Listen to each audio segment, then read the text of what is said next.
আত্মাকোয়া channel, সত্যের সন্ধানে। মুখে যা আসে তাই বলে ফেলা যাবে না। আমাদের সমাজের লোকেরা নিজেদের জিহ্বার কন্ট্রোল নিজেরা করতে পারে না, মুখ দিয়ে যা আসে তাই বলতে থাকে।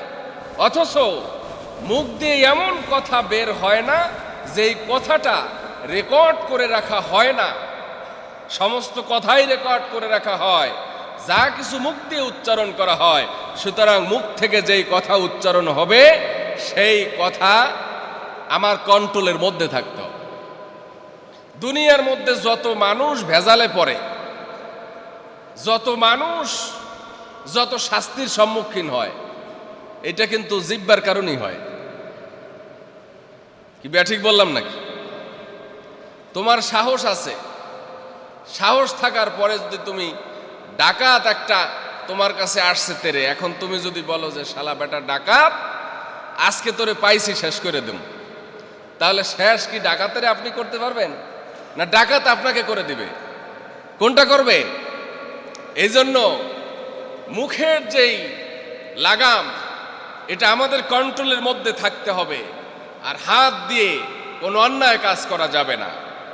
এক কথায় জিহ্বা এবং হাত, এটা যদি কন্ট্রোল হয়ে যায় তাহলে আমার জীবনের সব কিছু কন্ট্রোল হয়ে যাবে। ঠিক কিনা বলেন? আমরা কন্ট্রোল করতে রাজি আছি তো? জিহ্বা দিয়ে বেহুদা কথা আমরা বলবো না। আল্লাহ পাক বলছেন যে তারা মুমিনই না যারা অযথা কথা বলে, যারা ফাহেসা কথা বলে, যারা মানুষের গীবত করে, যারা মানুষের বিরুদ্ধে অপবাদ করে, যারা পরনিন্দা করে, পরচর্চা করে, যারা অপরের দোষ ত্রুটি খুঁজে বেড়ায়, এই সমস্ত ব্যক্তিরা মুমিনের কোয়ালিটি অর্জন করতে পারে নাই। আল্লাহ পাক বলছেন মুমিন বান্দাদের কোয়ালিটি হচ্ছে যে তারা বেহুদা কথা থেকে সব সময় বিরত থাকে। এদেরকে মানুষ ভক্তি করে, শ্রদ্ধা করে, একটা সংকট হলে তার কাছে যায়।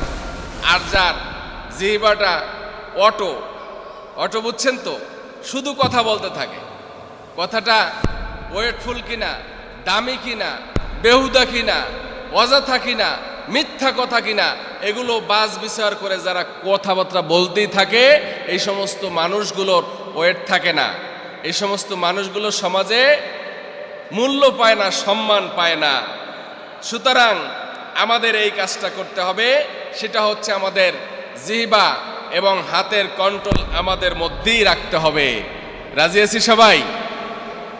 এরপরে আল্লাহ রসুল সাল্লাল্লাহু আলাইহি সাল্লাম কুরাইশদের উদ্দেশ্যে বললেন, গুনাহ মানুষের নেয়ামতকে পাল্টে দেয়।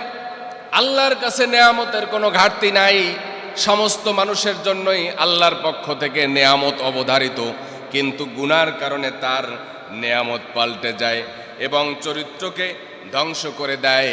সুতরাং গুনাহ থেকে বিরত থাকার জন্য এই কঠিন মুহূর্তে রাসূল সাল্লাল্লাহু আলাইহি সাল্লাম উপদেশ দিয়েছেন।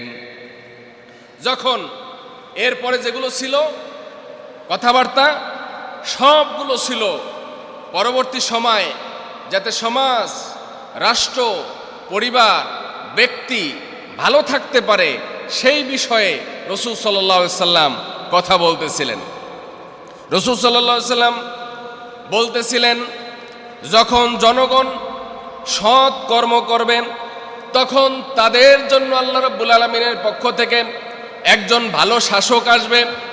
আর যদি জনগণ অসৎ হয় তাহলে আল্লাহ পাক রব্বুল আলামিনের পক্ষ থেকে অসৎ শাসককে তাদের উপরে চাপিয়ে দেওয়া হবে। সুতরাং শুধু শাসকদের সমালোচনা করলে চলবে না। শাসক হয় প্রজাদের কারণে, প্রজা যেরকম শাসক হবে সেই রকম। আত্মাকোয়া চ্যানেল, সত্যের সন্ধানে।